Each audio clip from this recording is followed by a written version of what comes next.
Hey everyone, welcome back to Bible Q&A. In today's video, the question that I'm going to be answering is, if jealousy is a sin, why did the Bible say that God is jealous? So, when people often use the word jealous today, they think of it in terms of envy.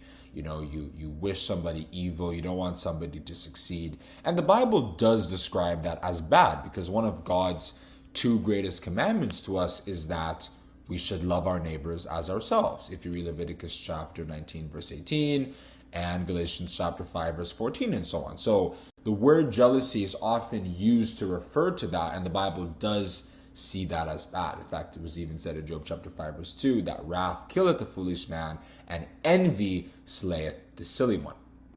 But if you read the King James Version of the Bible, you'll see that most of the time when the Bible uses the word jealousy in connection to God, it doesn't have that meaning because, of course, God Almighty doesn't envy anybody. That wouldn't make sense, right? He has no rival. As he said in Isaiah chapter 44, verse 8, is there a God beside me? Yea, there is no God. I know not any, right? And secondly, we know that envy is bad and God Almighty cannot engage in evil things. As James said, for God cannot be tempted with evil, neither tempteth he any man. If you read James chapter 1, verse 13.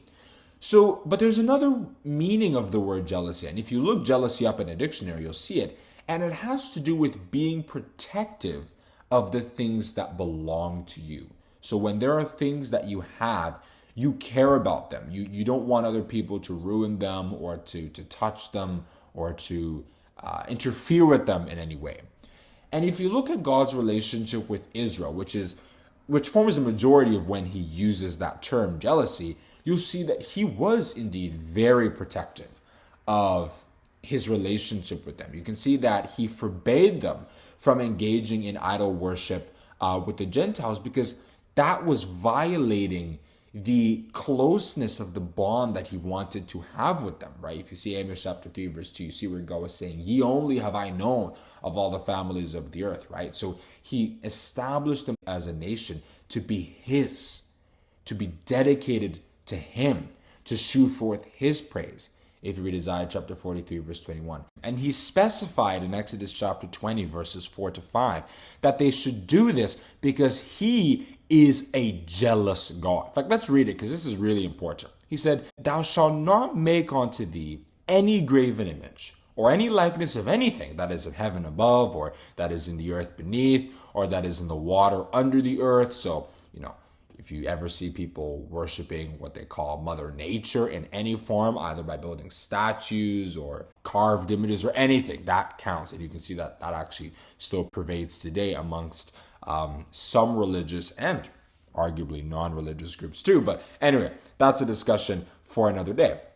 And then he continued by saying, thou shalt not bow down thyself to them, nor serve them. For I, the Lord thy God, am a jealous God, visiting the iniquity of the fathers upon the children, unto the third and fourth generation of them that hate me.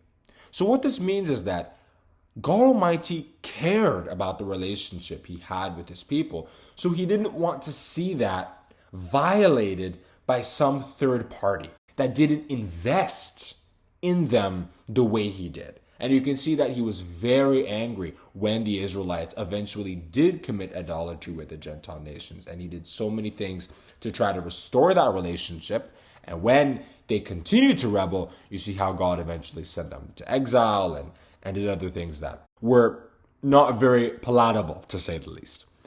And, this isn't only about God. Any man who cares about his wife will also feel jealous if another man tries to take her, right? And King Solomon explained this so beautifully, actually, in Proverbs chapter 6, verses 32 to 35. So let's just kind of hear his rendition of this. He said, but whoso committeth adultery with a woman lacketh understanding. He that doeth it destroyeth his own soul. A wound and dishonor shall he get, and his reproach shall not be wiped away. For jealousy is the rage of a man. Therefore he will not spare in the day of vengeance. He will not regard any ransom.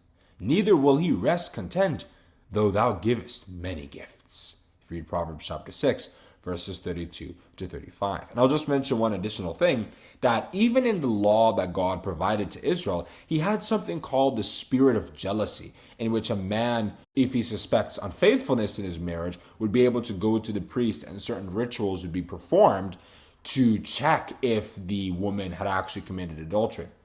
So if the woman had, then she would take this liquid, and her thigh would rot and her belly would swell later on if she actually did commit adultery. But if she was innocent or was not guilty of that, then everything would just be fine. She'd be able to have children and so on.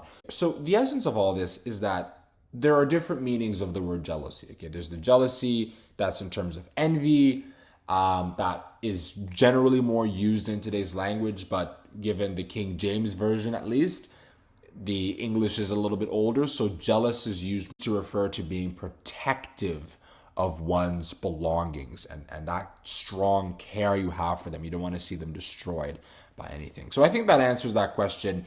Jealousy is not a sin in this context. If you're using it in terms of envy, it is, but in terms of what we've discussed in this video, it is not. So if you enjoyed this video and like the way I answered this question, then I'd greatly appreciate if you click the like button and also the subscribe button.